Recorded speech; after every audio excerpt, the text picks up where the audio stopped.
Hi, everyone. Welcome to the March 28th meetup with Data for Good in Calgary.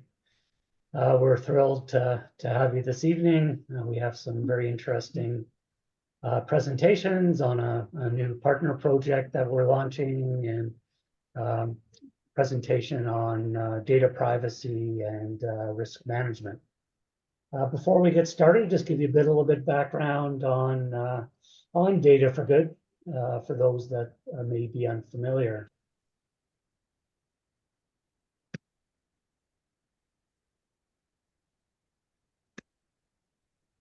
And before that, just a quick land acknowledgement. So in the spirit of reconciliation, we do acknowledge that we are living on the territories of the peoples of Treaty 7, which includes the Blackfoot Confederacy, the Stoney Nakoda, and as well as the Tsuut'ina. As well, the city of Calgary is also home to the Métis Nation of Alberta Districts 5 and 6.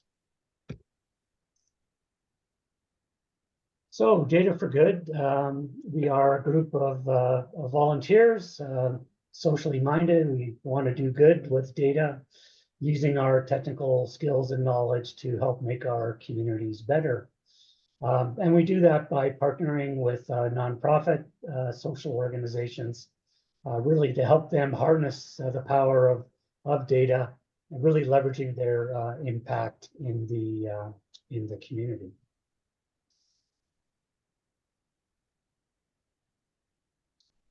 So the Calgary chapter, we're one of 9 chapters across Canada, from Vancouver all the way to Halifax.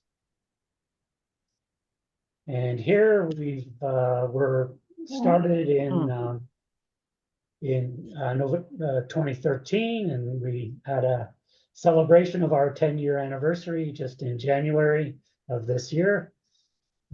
Thanks for those of you who attended. We had a great turnout and brought back some of our previous partners. It was really great. And we have over 3,200 members now in the Calgary chapter. We work in a number of different ways. We do big events once or twice a year called Datathons, Friday night, Saturday, and Sunday morning. Our next one will probably be in November of this year, and we are lining up a partner, a nonprofit partner for that Datathon. We do sort of smaller projects called partner projects, where we have a great organization doing good. Come in and speak to us, like we have Renee from Goodbot this evening, present the project, and then we get a group of volunteers together to help out on that. We also do micro projects, and we'll talk more about this as well, because we are launching the 4th cohort of our micro projects at our April meetup, which is April 25th. And then, of course, we have our meetups on the 4th Thursday of each month. So just a flash of some of our Datathons over the years, both within Calgary, and then these are done by other chapters across Canada as well.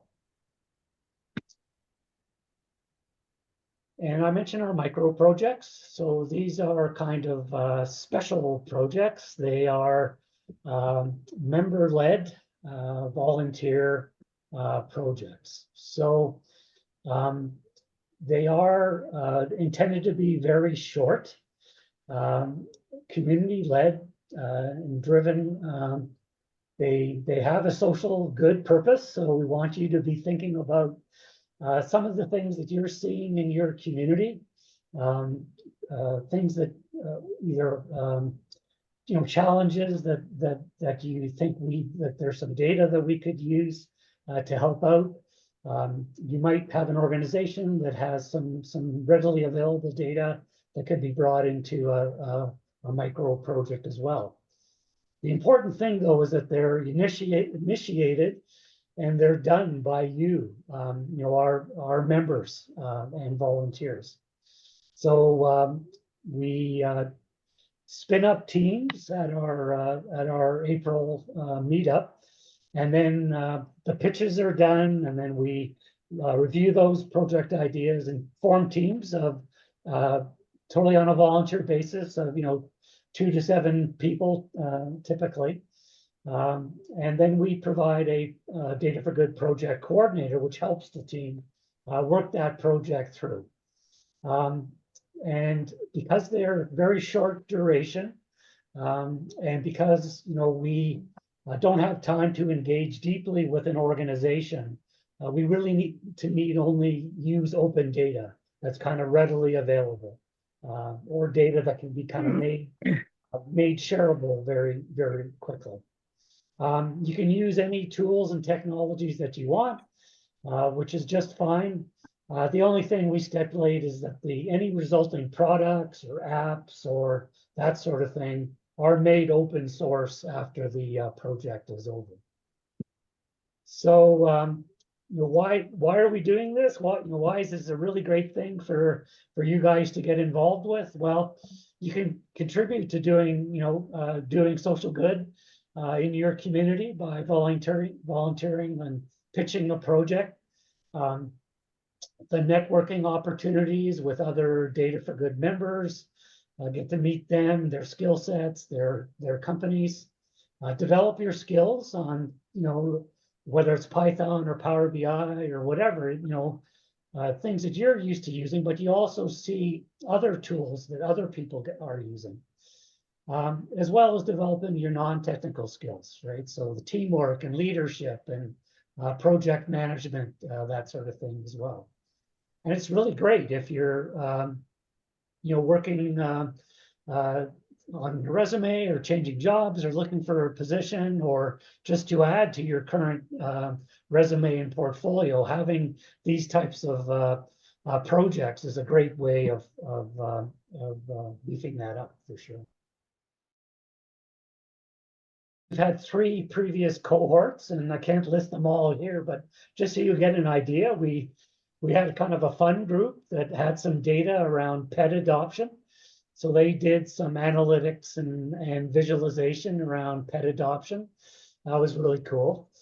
We had a group that worked and used some open data around air quality in Calgary. So they did some deeper analytics and visualization, building some dashboards representing that air quality.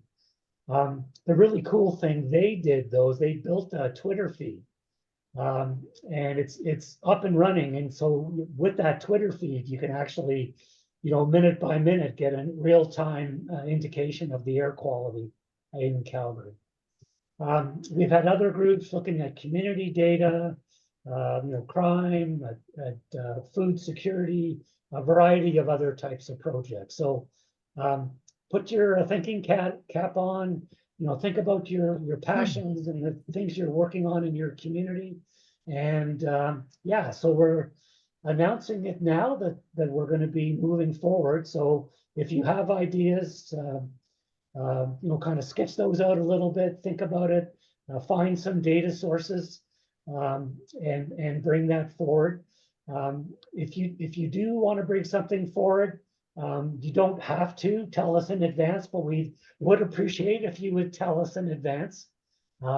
So just send me an email, jeff.zacabe@dataforgood.ca. Just let me know that this is something you're working on, and we'll kind of reserve a slot for you on Thursday 25th. So Thursday, April 25th, the launch of our micro projects.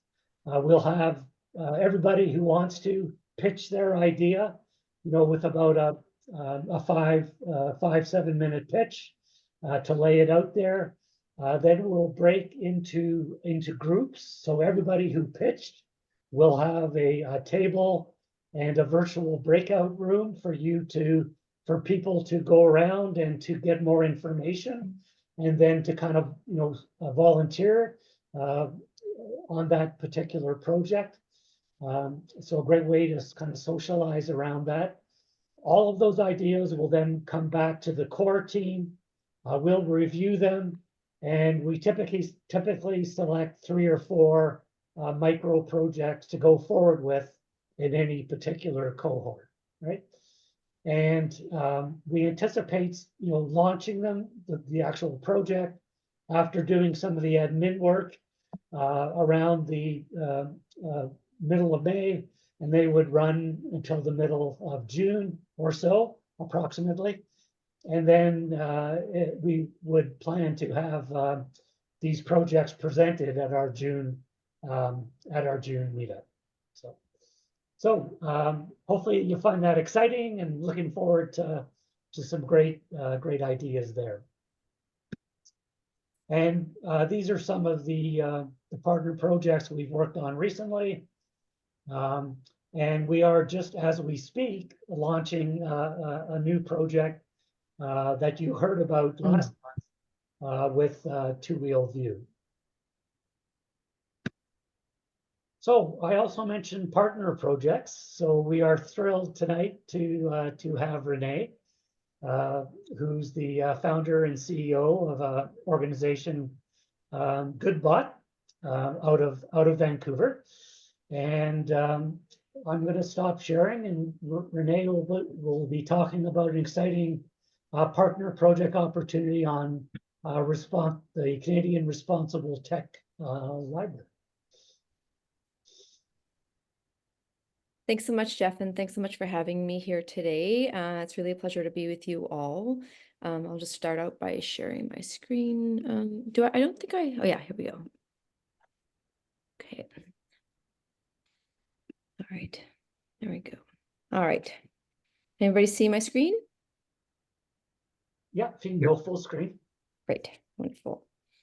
All right, so my name is Renee. I run, as Jeff mentioned, a nonprofit that's based in Vancouver called GoodBot, but we're across Canada. Sorry, Renee, it's just not in full screen mode for us. Oh, it's not. Oh, I'm not sure what to do about that. Okay.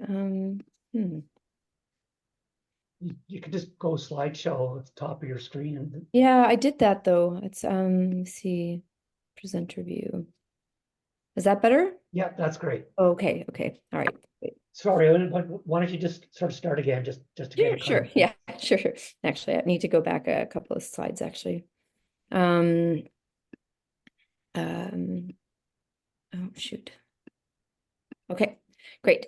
Yeah, so my name is Renee Black. I run a nonprofit called GoodBot that just launched last year, but it's sort of been getting going for about a year prior to that. I previously ran another nonprofit organization called Peace Geeks that worked at the intersection of technology and peace. We had quite a lot of projects that were based in, we had some in Canada, but we had quite a few projects in the Middle East as well as in East Africa, looking at both the ways that technology amplifies and exacerbates conflict, and looking at ways that technology can be used for peace building. So I worked in that space for about 10 years. And one of the key takeaways from that work was that the failure to govern technology properly was a major factor in a lot of the issues that we were seeing. So governance has become a big priority for me. And of course, the impacts of technology tend to impact on the most vulnerable communities first, because they have often the least access to recourse when platforms are causing problems in communities, but they eventually impact everybody. So I've become very interested in making sure that the governance models are being developed in ways that are inclusive, and that sort of are not just a bit of another form of colonialism in the form of technology globally, and so that we have technology ecosystems that support the well-being of everyone. So yeah, GoodBot is so first of all, I'm just acknowledging that we are in the territories of the Musqueam, Squamish, and Tsleil-Waututh nations here in Vancouver, but of course we work across Canada and with organizations across Canada. So this is just where our headquarters are, and of course everybody should be getting more involved and engaged in issues around reconciliation, no matter where you are.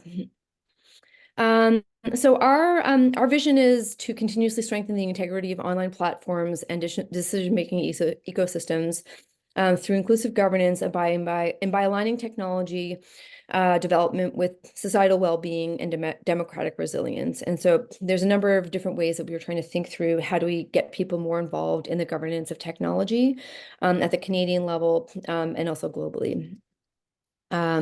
So the responsible tech space has been evolving over the last 5 or 6 years. There's a number of big organizations in in the US that have been kind of leaders in the space, including All Tech is Human, Center for Humane Technology, Accountable Tech, Center for Democracy and Technology. Excuse me. And of course there's other organizations in other parts of the world. I would flag in the UK the Ada Lovelace Institute is another one. And I didn't really have a sense for what was happening in Canada. A lot of these organizations are thinking both about like what are the systemic issues that are kind of at play within technology, but also like what could a future technology ecosystem look like? And I wasn't really seeing some of those conversations represented. And so it made me want to just get a bit of a sense for what was going on in the Canadian ecosystem, and then it also struck me that a lot of people were thinking about these issues and about the impacts of technology are having similar questions no matter where you are and no matter what issue you're thinking about. And also, it doesn't really matter who you are. I mean, there's a lot of organizations in Canada right now that have a technology first focus. But if you're a frontline service organization working on immigration, or if you're in health, these issues matter to you as well. And so how do we develop better capacities to both assess the health and quality of technology products so that we are making better decisions that lead to a more equitable future? So a key statement that we were thinking about around this was how can we strengthen Canadian collaboration capacity to address a growing set of related issues connected to unsustainable technology business models and social impacts related to technology products. And so one of the things that we've come up with is a project called the Canadian Responsible Tech Library. We want to understand what the capacity is in Canada right now to address these issues. And we want to figure out how do we build better bridges between the people who are creating policy, the nonprofit organizations that are working on this from a tech lens, the service organizations that are working on these issues from a frontline capacity, the scholars and researchers who are thinking about these issues from societal lens, and also engaging tech companies in what they can do to uphold responsible practices for their products and models. So we have been thinking about a number of different things that we want to be able to showcase. Right now, what we're indicating here some of the data sets that we're trying to get into our ecosystem. So we have mapped at this stage about 95 different tech-related nonprofit organizations across Canada, many of whom work on a single issue. So some are going to work on disinformation, and they're going to be looking at disinformation in terms of what the impact is. And in some cases, they might be getting into things like how do you respond to disinformation through things like pre-bunking or co-fact strategies. But in any case, they may end up being a single issue organization. And they may work at the sort of problem identification and sort of solutions level, and they may work at a policy level. And so we wanted to kind of understand what that capacity looked like. Again, we also want to, frontline organizations are increasingly a factor in these conversations. So we want to we'll eventually want to get into creating those data sets as well. Additionally, we've kind of been flagging podcasts and books and other educational resources and courses that are relevant to the space. And we've also been trying to think through and showcase how people are trying to address accountability around the impacts of technology. So we started trying to collect a little bit of a data set around litigation in Canada that's happening around technology.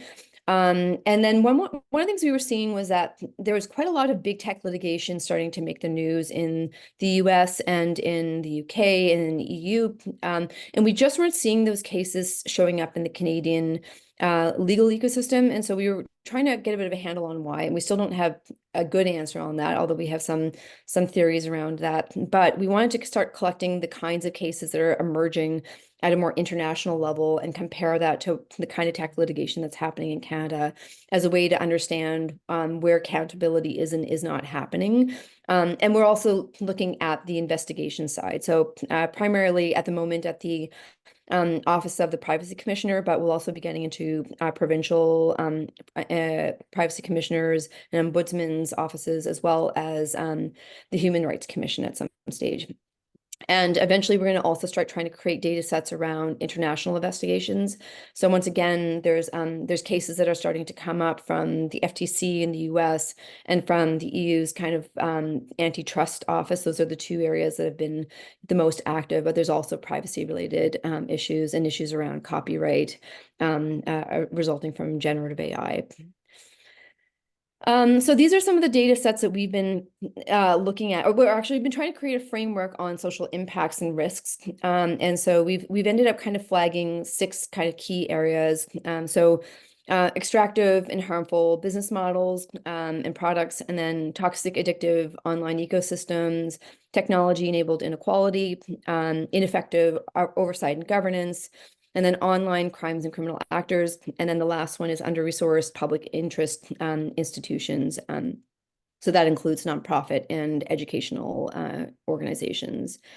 And so what we've been trying to do is create data sets that we want to try to organize the nonprofits around these initiatives, these broader categories. And we actually break this down a little bit further into more nuanced buckets. So you'll see, for example, that the healthy and accountable online ecosystems gets into like disinformation and deep fakes, manipulation and polarization, online hate and extremism, harassment, bullying, and sexualization, attention, mental health, and well-being. And so you can go deeper, and the idea is that we'll be able to identify organizations that work on these issues, and then also try to flag the scholars as well as the frontline organizations and some of the key resources that are important for people who are both trying to kind of on-ramp to understand what these spaces are and what they look like, and also trying to go further in terms of understanding both, the current state, as well as like what are some of the possible alternatives and what are some of the ways that people are trying to address these issues. So we have a few objectives. So we actually have so at the beginning of a system right now. But our objective is to start to kind of map some of these data sets. So again, we have a data set on the technology nonprofits. We eventually want to develop a data set around the frontline nonprofits that are kind of actively using technology as a primary vehicle in their delivery. We also want to, and we sort of see that hybrid strategies and coordination is going to be eventually quite an important part of getting this right. We want to see better coordination among organizations, including between kind of different sort of types of nonprofits, but also with the academic sector, with the education sector, and so on. And we want to create some dashboards to kind of highlight what the capacity looks like in Canada right now. So what are the issues that are getting a lot of attention? What are the issues that are not getting very much attention? Who are the people that are working on that? And also, what does the distribution of this capacity look like across Canada? Is it kind of fairly evenly distributed? Or is it more, as I suspect, very highly concentrated in Ontario and Quebec, with probably some Western pockets and sort of a lot of sporadic gaps in other parts of the country. And so we want to create a dashboard that helps to give a picture of what that capacity looks like, and then identify opportunities to try to build a more robust Canadian ecosystem, and also ensure that there's we're not duplicating resources. I think that the scale of the issues that we are dealing with at the moment are so big that we can't afford to be duplicating. We need to be coordinating better and trying to figure out how to work, build off of one another's work a little bit more strategically. So a few future considerations. So right now, this is a space that's still fairly emerging. What I'm starting to see is that there's actually a bunch of nonprofits that are starting to create data sets around this. When I worked on the humanitarian side, there was a whole strategy around the humanitarian open data ecosystem. So it was something called the humanitarian data exchange and the open data standard for humanitarians. And so I think that there's going to be a need for something like that on the responsible tech side as well. And so that's something I want to get to, in the not too distant future, since it's relevant to what we're trying to do. And then if that's possible, then we can also kind of get to the point of starting to create micro-tasking strategies that would allow for the creation of standardized data sets that would have a scope that go beyond Canada potentially, or go deeper into areas where there's not maybe as much information right now. Like maybe like one of the things we don't have right now is any litigation that's happening at a provincial level. So we may want to start getting into those kinds of cases, and we may want to go deeper into provincial level law that may be able to protect people. So one of the things, there's a couple of resources that we have. So we have a 2-page overview that kind of talks about what are the key streams of work that we're trying to work on. So there's one is this data visualization component, and the other one is like the data pipelines to get the data into the system and organize it for the visualization component.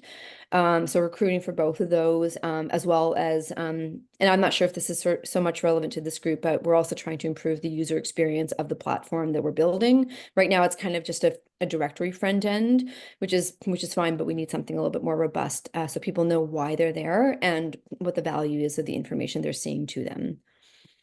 And that's it for me. I would love to have any questions if anybody would like to ask me anything.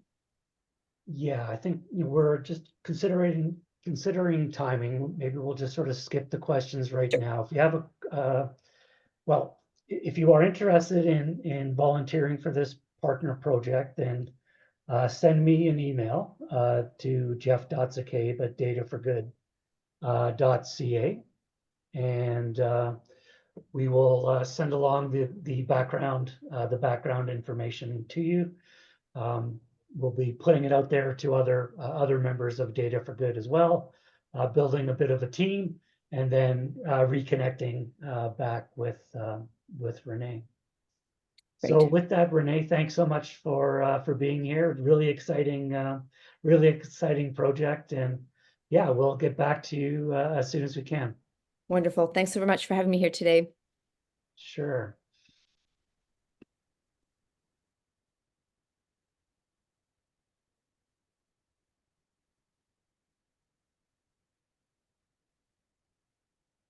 Okay, so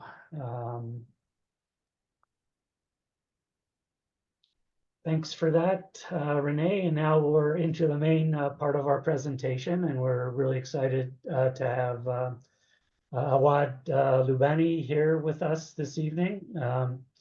He'll be spending the next 30 minutes or so talking about the challenging world of data privacy and risk management, and then we'll have time for a Q&A afterwards. But please, as you're going through, please put your questions or comments into the chat as we're going through. So without further ado, I'll stop sharing. Awad, if you can share your screen, and please introduce yourself as you're getting going with your presentation. Okay, thank you. And Awad, make sure you speak up loudly so we can hear you. I think I can, and hopefully I'm not having a loudspeaker in my mouth. My name is Awad Loubani. I am a retired federal government executive, and now having my own consulting group, as well as volunteering on ISO risk management work and developing standards and guides and things like that. Plus, also I teach at the university part-time and do workshops and pro bono a job for some voluntary organizations. So it's good we have something in common there, Jeff. I will be talking to you about the challenging world of data privacy and risk management. I'm more a risk management person, but I will talk about privacy as I understand it, and I'm happy to hear from you any comments or any suggestions. Okay. So here it is. We were effectively, the first one is a brief bullet saying protection of online privacy of Canadians is now very important in today's overwhelming digital world. And we have cases happening all over Canada, but also it goes international as well. I'm going to use CRA as a case study because they are custodian of a lot of information for all Canadians regarding tax purposes, but it ends up also sharing private information regarding their affairs. There are a lot of new laws coming in to strengthen the privacy and trust in digital economy. I'll talk about the AI and Data Act, and then talk about a summary of the regulations in Canada, and then take it to EU and talk about this new law that came in regarding artificial intelligence, and it's very important because it touches on what we are doing in Canada, and then talk about relevant legislations and regulations. And if I have time, I would like to touch on a few topics, although they are risk management, but also they are related to the privacy one way or another. One is the ESG, the other one is in enterprise risk management, and then the ISO 31000 risk management standard. To start with, CRA, as I said, has a position of a lot of information, and we have seen certain challenges that they faced, and therefore CRA is trying its best to make sure that clients understand how and why CRA is using it, and then talk about the employees' education and understanding of the importance of the data and their responsibility. But here is the more important one, is the fact that CRA, in its effort to put clients at the heart of the changes and improvements in its service delivery, is now adopting innovative practices, including privacy by design principles, which I will explain a bit. And the other one is they are using a holistic approach to building and maintaining client trust.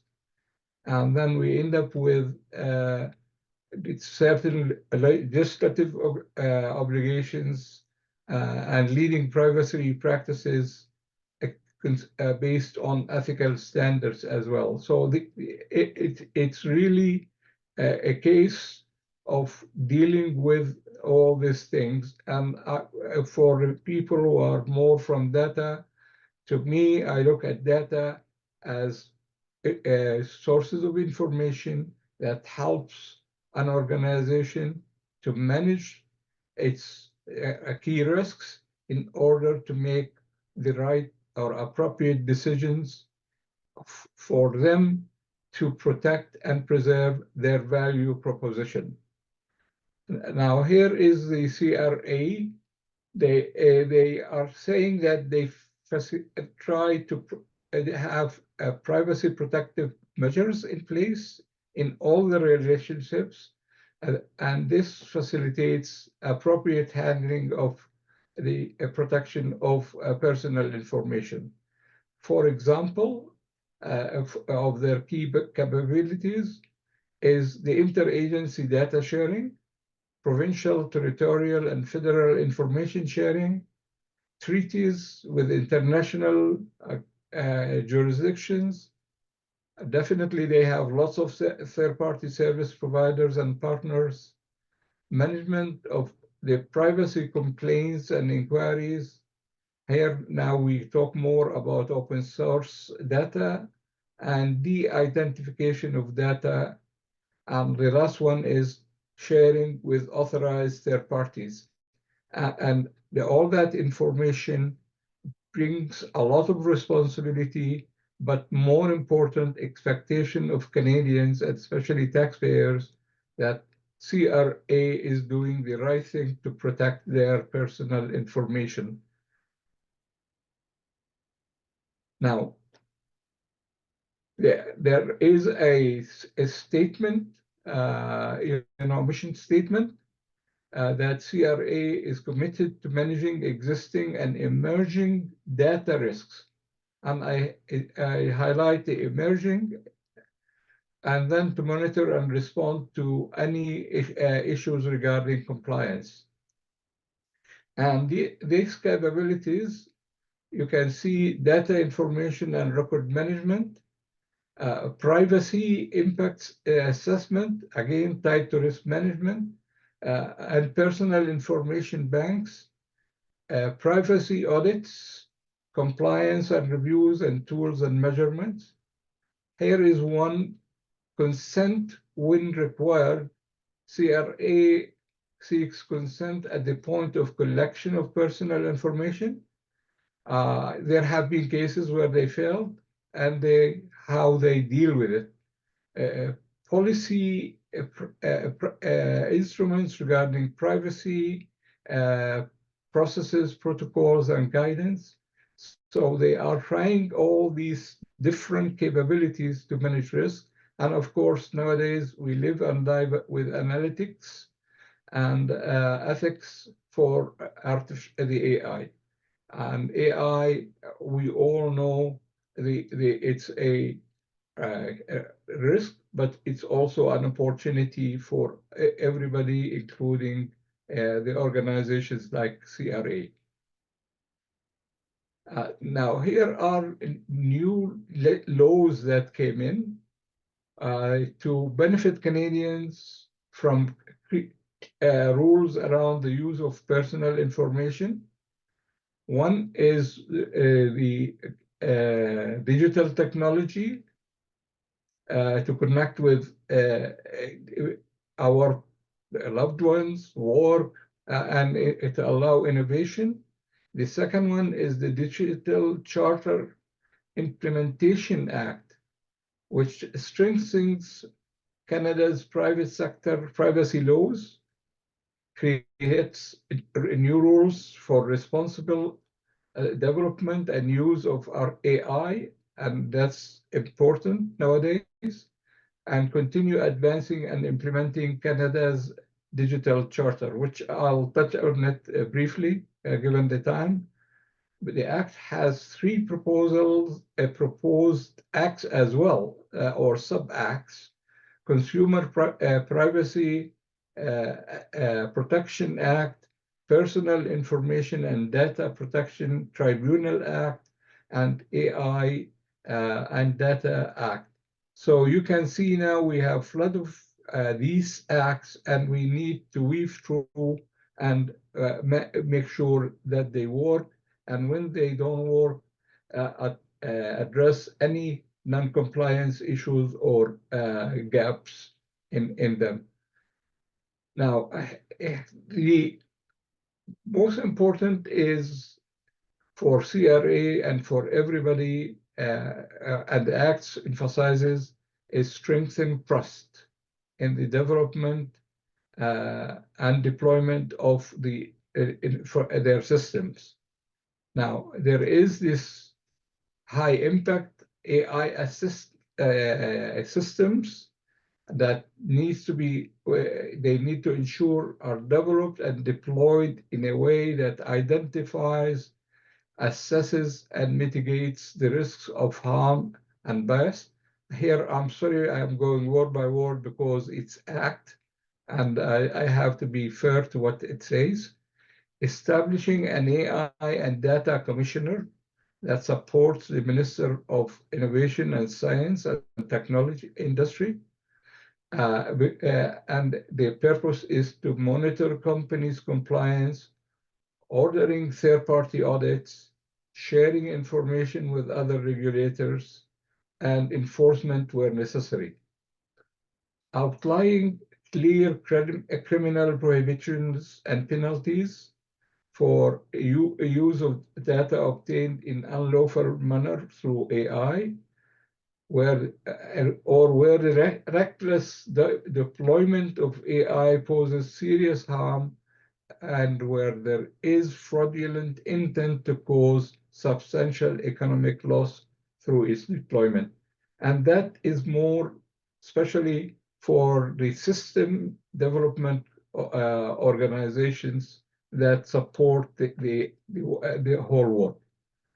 Now, Government of Canada, again, has committed to protection, the privacy and protection, and the Privacy Commissioner will continue the oversight role of compliance.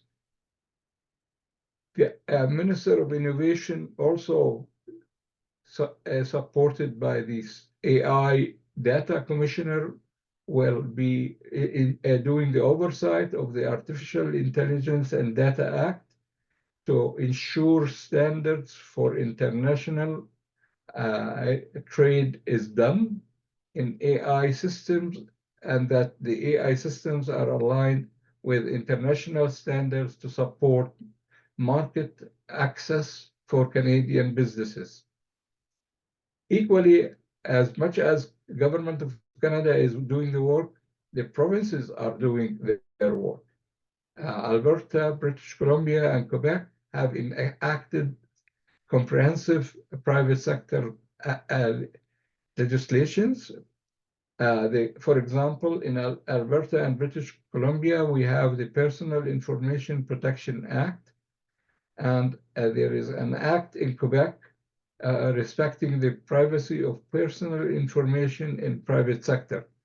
So you can see we have lots of acts, and they need to work together and in a seamless way to protect the privacy of Canadians. Now, here is something new, and I put a few slides on it because I believe EU will be the new privacy police person or organization. They want to have uniform rules regarding use of AI. The systems developed in AI in Europe should be safe, respect fundamental rights and EU values, which are not much different than Canadian values. We can talk about it. Maybe we have different perspectives there. And ensure development of single market for AI application. Can I pause here and put a thought that we may in North America have similar situation? And then there are the Commonwealth countries maybe going that way, sort of emulating what the EU is doing. The Act follows a risk-based approach requiring AI systems to be classified and assessed on risk level and the corresponding requirements. Now, here is, I will put it, it applies to the providers, it applies to system deployers, the public authorities, regulators and supervisory bodies, consumer and general public, and global impact. Now, some of us in Canada will say, we are in Canada, so why should we care about EU? Remember the trade and that our businesses, business trading with these EU countries, therefore we have Canadians working overseas, the EU also companies expect certain legislation regarding the AI that gives that assurance of privacy and safe and fundamental rights and values.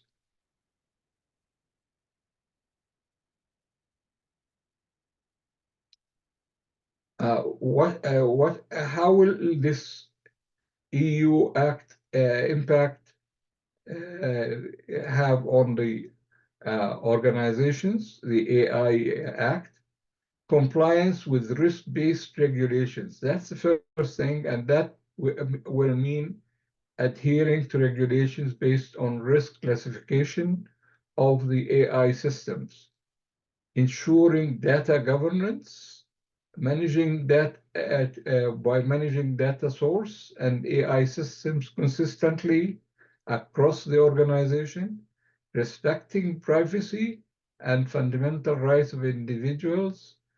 And here is the note that a high AI system require a fundamental risk assessment before deployment. Maintaining transparency is, of course, important, and then balancing between innovation with ethical consideration. We have a lot of discussion in Alberta about innovation and the importance, but it's equally important that it's tied to ethical considerations.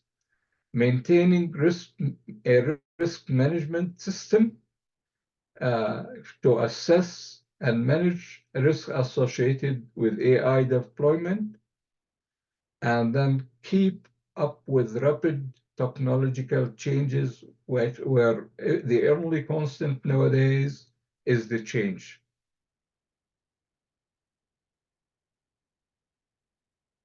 What constitutes high-risk AI system? I'm putting this for information.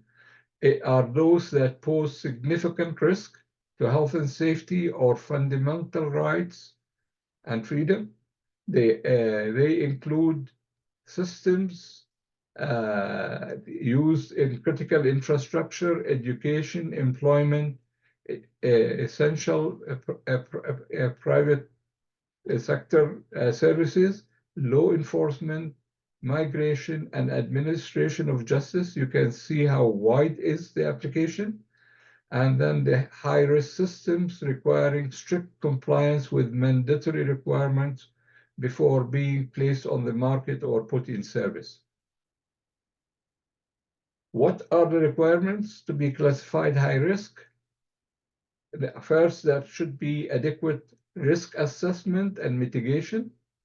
And that means that the providers must conduct a thorough risk assessment, high data quality standards to ensure accuracy and reliability and relevance of data, detailed information and record keeping by maintaining extensive documentation about AI development capabilities and compliance, and the last but not least, transparency and provision of information by providing clear information about AI system cases and limitations and intended use, capabilities and limitations and intended use.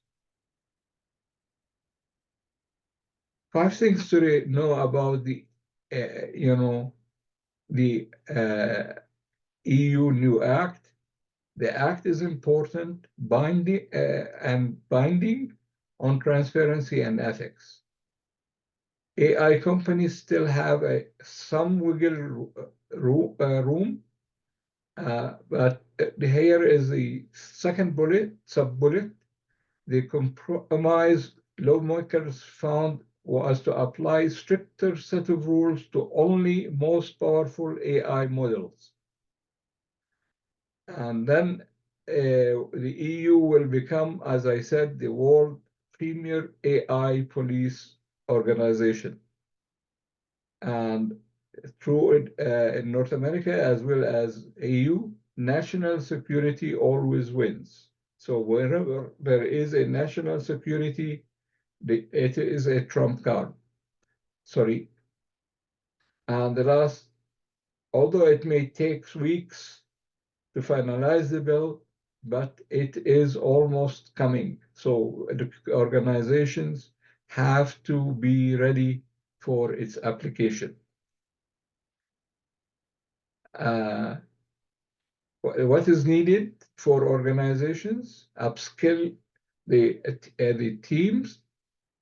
They validate readiness, knowledge, and skill of the team. And you can see training and certification. They hear from enforcers and gauge the risk profile in order to make sure that risks are tied to the activities of the organization and its related objectives. Benchmark AI governance plans against the different organizations, and then set up date by signing up for AI governance dashboard for the latest AI Act, because it gives you all the information that you need about the Act. Okay, sorry. I think that's it, Jeff. I hope I am still within the time. Yeah, no, that's really great, and just a notification to everybody that Awad's deck will be made available in the comments section of this meetup. Can I just add one thing, Jeff? Yeah, Other than giving my contact information, I included a lot of relevant topics, yeah, which I don't have time, but I thought they can be reference material for the participants. yes, and there's many many slides there as reference. So this is a fantastic package, Awad. Thanks so much. Maybe you can stop sharing your screen and we can kind of look for a few questions. If you have any questions, you can raise your hand and ask it yourself, or put it into the chat.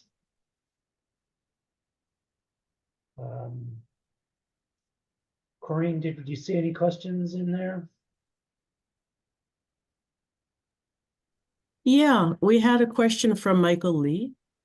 He said he wanted to ask, what are your opinions about the introduction of open banking or consumer-driven banking in Canada? Well, it will be a personal opinion rather than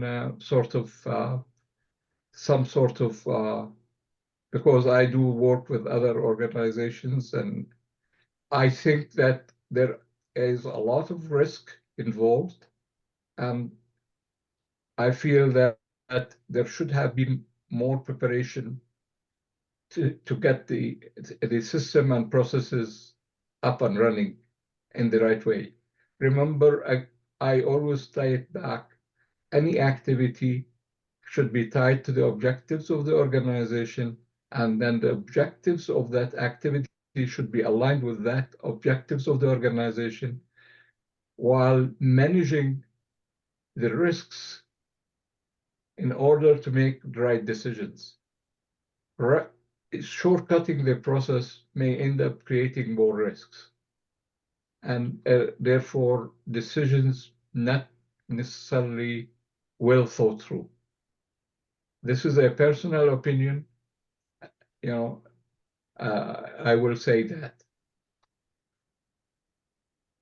Yeah, thanks for that. And I think the title of the presentation is very appropriate, right? It's an incredibly challenging world, when we talk about data privacy and risk management. And I guess one question I would have is that, it doesn't stop evolving either, right? I mean, so the EU has come out with their act.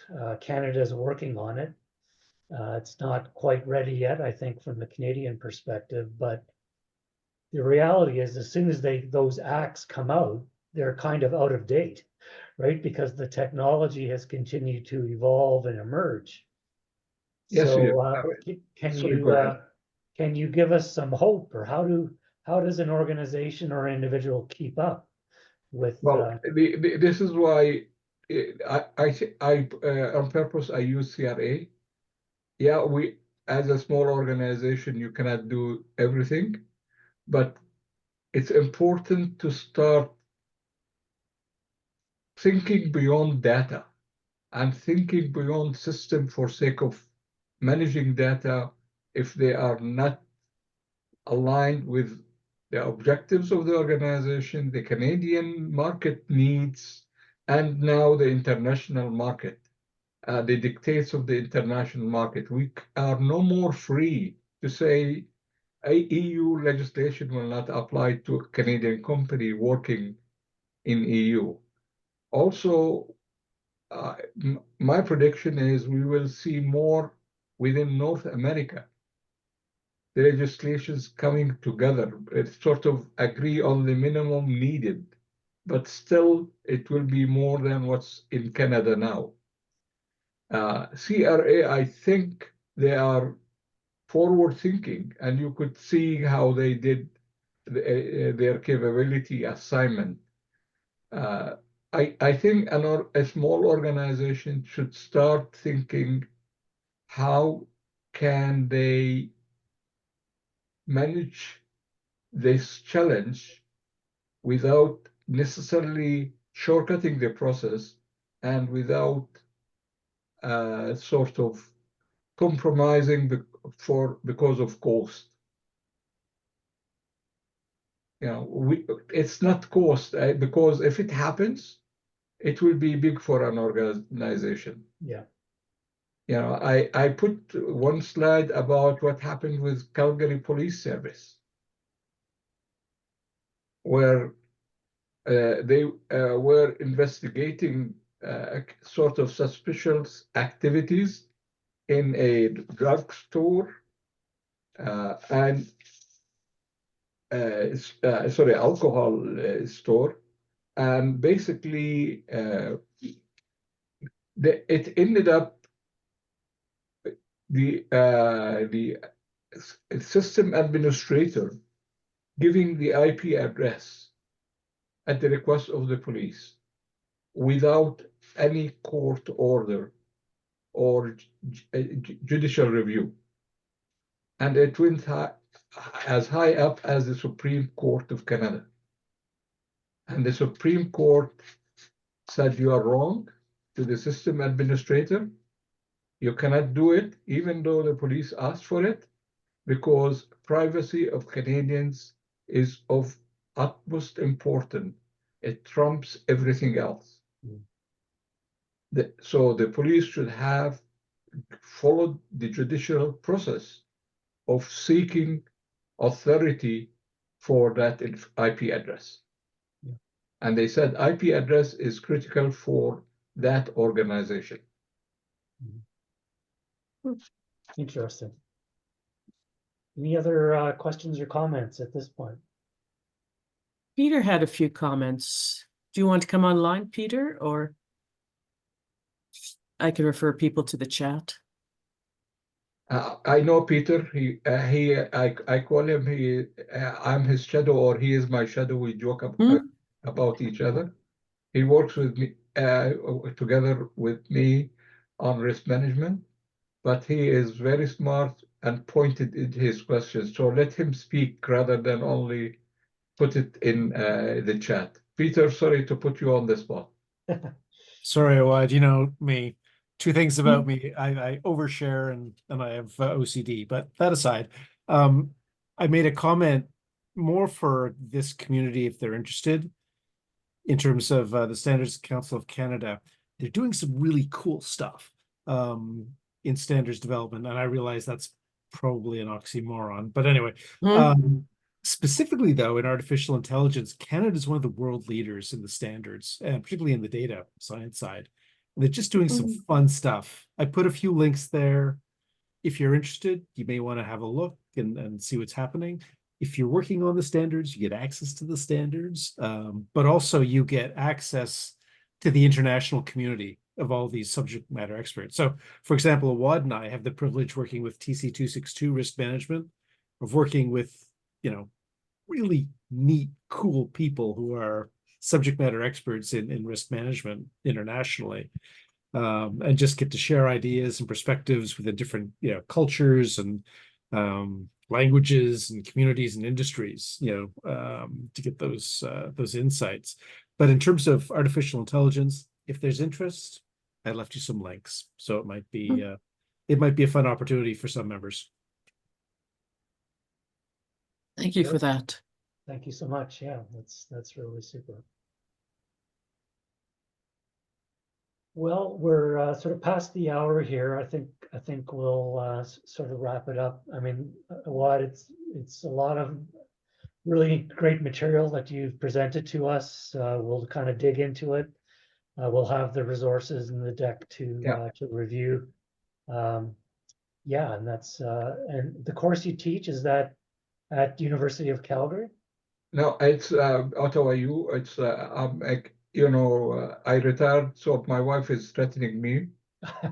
I do full-time job, so I take it as a part-time job. Okay. But can I just say one thing? I gave my details, coordinates, and everything else. If people have question, feel free. Just and may I suggest that also take it back to your organization and ask the question. It's not only data, as I said. It involves all the different activities related to data. How is your organization managing privacy? Given this mesh of laws that are coming and the challenges of implementing them. Yes, today it may not apply to your organization, but think if something happens. And we have certain situations where, with all good intention, one employee giving you USB key, having USB key and forgetting it on the bus. It had so much personal information. Yeah. Absolutely. Well, thanks again. The presentation deck will be made available. Remind folks that if you are interested in the partner project with Goodbot, please ping me with an email and we'll send additional information. We're pulling together a team to work with Goodbot on that spinning up the repository, as well as some data visualization, dashboarding. Really interesting project. I would also invite you to come to our April 25th meetup. It'll be in person, but we'll have a virtual section as well. Think about ideas for micro projects. There's lots of great ideas out there. Comb your neighborhood. Think about some really interesting data that you might have available, and come and pitch your project. We'll spin up some teams and launch those on April 25th. You are doing a great job. Thank you so much. I'm involved with not-for-profit organizations and in the Middle East as well, a peace camp organization. So keep up all that good work. Right. It's all of us. We're really a team of volunteers and really a cross-country initiative. So thanks so much. Thanks so much, everybody, for attending. When we'll see you next time with Data for Good. Thanks, everybody. Those were really Thank good you, everybody. presentations. Much appreciated. And thank you for giving me the chance to present. Yes, thank you. Won't sleep so well tonight, mind you.